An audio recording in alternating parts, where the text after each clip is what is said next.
Hello नमस्कार सबैजनालाई ढोकदिया। आज चाहिँ म छुट्टै किसिमको भिडियो बनाएर लिएर आएको छु हैन।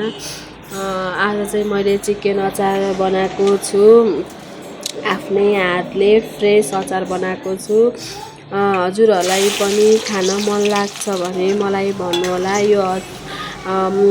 होला, मैले बनाएर चाहिँ राख्दिनँ अचार। हजुरहरूले भनिसकेपछि मात्रै मैले बनाउँछु, मलाई किनकि एक दिनको समय दिनु होला मैले अचार बनाउनको लागि।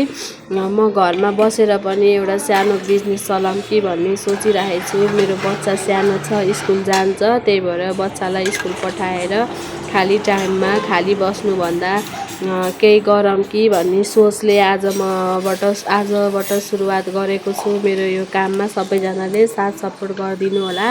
हजुरहरूलाई खान मन लाग्छ, फ्रेस खान मन लाग्छ भने मलाई अर्डर गर्नु होला। यो अचार चाहिँ अर्डरको थियो, मेरो यही केौरानीदेखिबाट सुन्ता दिदीले अर्डर गर्नुभएको थियो। मैले चिकन अचार बनाउँछु दिदी, मलाई अर्डर गर्नु भन्न नपाउँदै दिदीले चाहिँ मलाई चिकन अचार बनाइदेऊ, चिकन अर्डर बनाइदेऊ भनेर भन्नुभयो। यो अर्डर चाहिँ विदेश जाने हो, सायद दुबई होला। आफ्नो छोराको लागि आफ्नो आमाले गरेको माया, मेरो छोरालाई अचार बनाएर पठाइदेऊ है भनेर भन्नुभएको थियो। म प्रति यति धेरै विश्वास राखेर उहाँले फर्स्ट टाइम नै मलाई साथ दिनुभयो, गराउनको लागि हौसला बढाइदिनु भयो। तिमी गर, हामी साथ दिन्छौँ भन्नुभयो। आज मैले चिकन अचार रेडी गरेर यो उहाँलाई पठाउँदैछु।